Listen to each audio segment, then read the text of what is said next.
Star Wars Tabletop Gaming is proudly supported by Gatekeeper Games, your key to gaming unplugged, a tabletop games store offering a friendly atmosphere for people to buy and play their games in the north of Fitzroy. Welcome to episode 17 of Star Wars Tabletop Gaming. In today's episode, I want to talk about the article that came out from FFG recently, giving us a better depth look into the all-terrain scout transport. That is the AT-ST, the heavy option for the Imperials in Wave 1.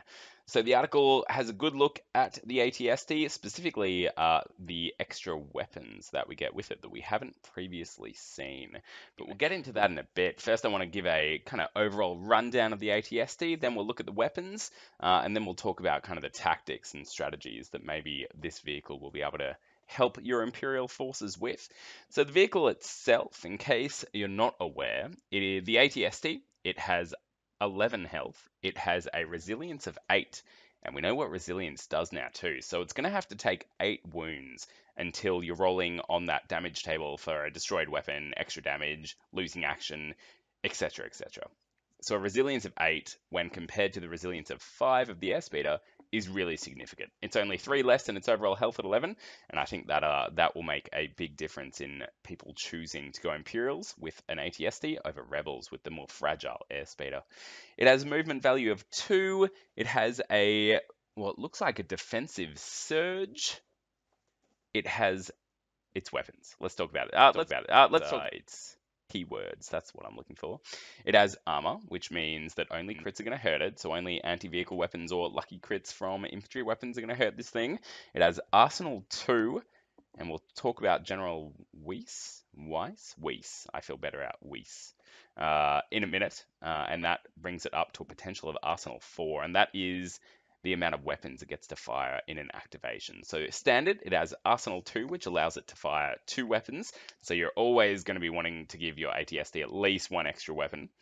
And it has weak point at the rear. So weapons firing at it or a unit firing at the rear of this vehicle will get impact 1, which, I mean, you know, okay, they had to give it a weakness, I guess, and it is thematic, which is really cool.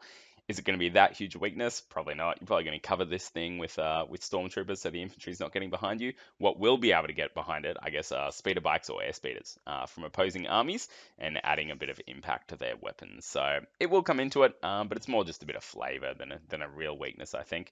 Its base weapons that it comes with, the close combat weapon that it has is those power cutter blades. They have 4 red dice, which is huge compared to Vader's 6 red dice, and he's kind of the most powerful close combat unit that may ever be in the game. Having 4 red dice is amazing. So getting this thing into close combat is definitely not a bad situation, and I think a lot of generals will be just driving into enemy infantry with their AT-STs and ripping them apart in close combat. Its twin blaster cannon has its range 4, which is really significant. So range 4 is further than most weapons in the game. It is a long way. It comes to about 24 inches. And at that range, it has 2 red dice, 2 black dice, 2 white dice, fixed front, and impact 3. So pretty good. It's going to do some good damage against vehicles, some good damage against infantry. Its weapon, interestingly, main weapon, is not as good as the airspeeder. I guess the airspeeder had to get that better weapon because it doesn't have close combat capability, but I guess it's immune to close combat as well, so it's neither here nor there. But yeah, those 2 white dice certainly on the twin blaster cannon aren't going to be doing much work, so only expect to get kind of maybe 3 to 4 hits from its main blaster cannon. But I guess that's doing the work with its impact 3, and it'll certainly be doing damage. It's got a white dice for defense, and it's got a whole bunch of upgrade slots, which we'll look at in a minute. So that is the AT-ST. The expansion that we can see, it comes with comm jammers, long range comm, and extra weapons. So let's now talk about the extra weapons that we got to see in this article on what the AT-ST can bring to the game.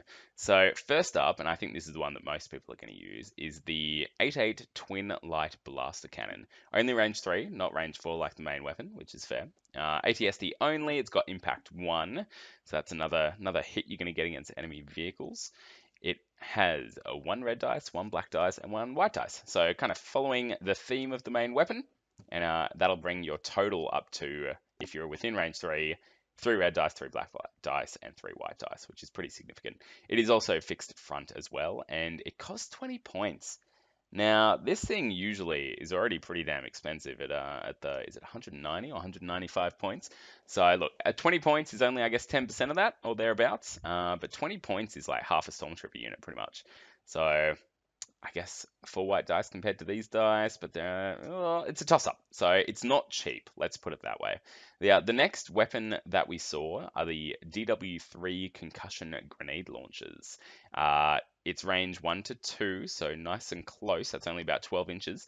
It is 2 black dice. It is fixed front again, and it has blast, which ignores cover. So that's going to be really good for getting, as you, I guess, advance on troops. It's going to be able to get them out of cover.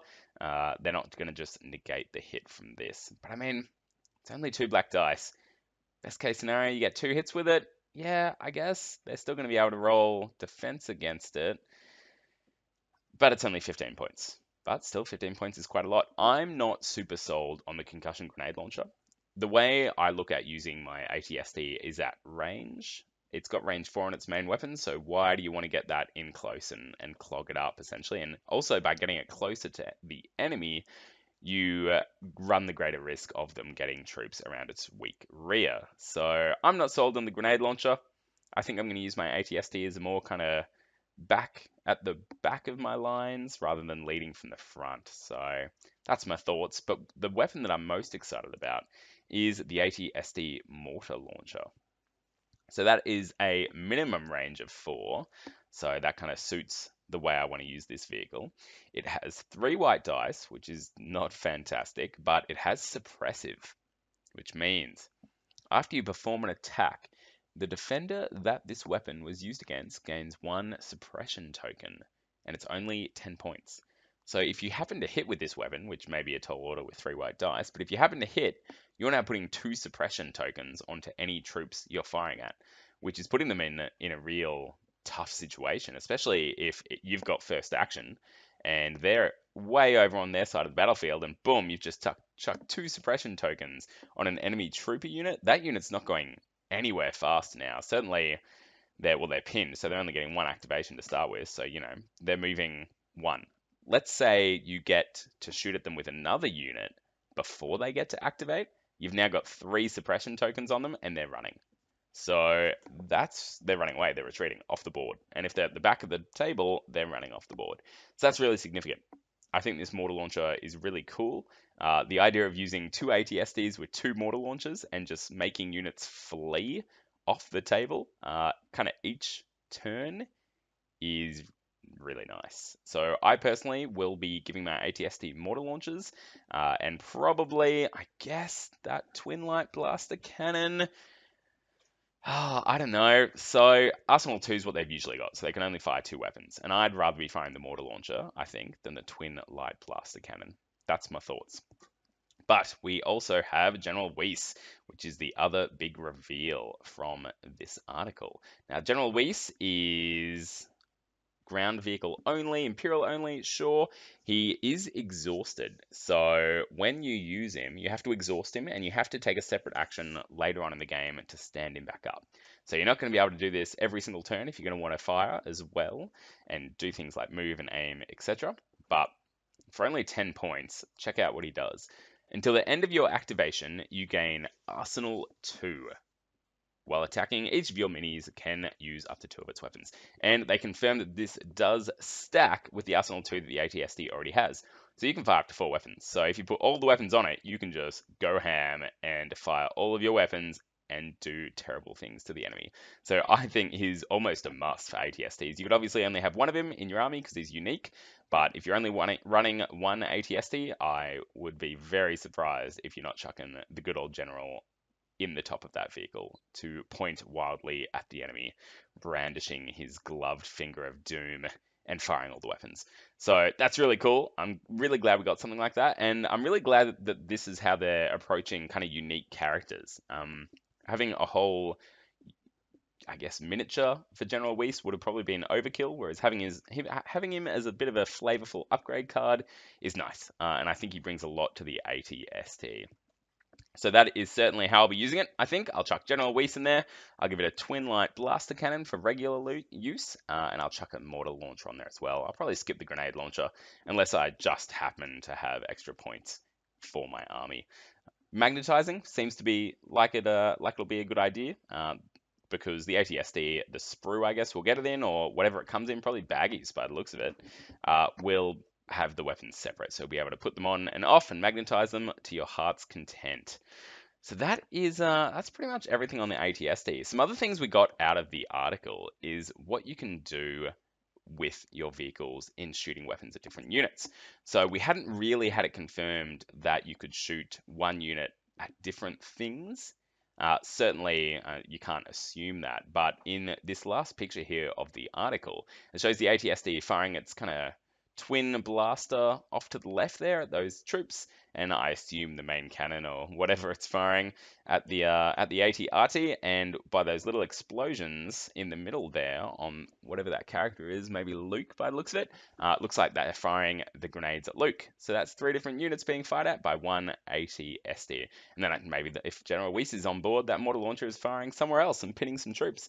Noting they're all fixed front, which does limit the mortar launcher a little, I think you'll find, but certainly not insurmountable. So yeah, so you can now fire at different stuff, which is really cool and confirmed in the Airspeeder article, because you've got your forward-facing weapon and your rear-facing weapon, which are never going to be firing at the same thing. So another little strategic hint that we've got there, tactical hint, if you will, for the Legion rules that we'll soon, hopefully, have the full versions of. You can fire your unit at multiple different units. So that is the AT-ST. I'm dare say most Imperial commanders will be including one of these in their army, mostly because it just looks so very cool. We saw a comparison picture of this against the Imperial Assault AT-ST, and it is huge in comparison. You can see it here actually up against Vader and the Stormtroopers, and it's just a giant imposing model, and it's going to look amazing on the tabletop, all weathered and just looking rad. So, hopefully you've enjoyed this article. It's taught you something about the AT-ST. Until next time, may the Force be with you.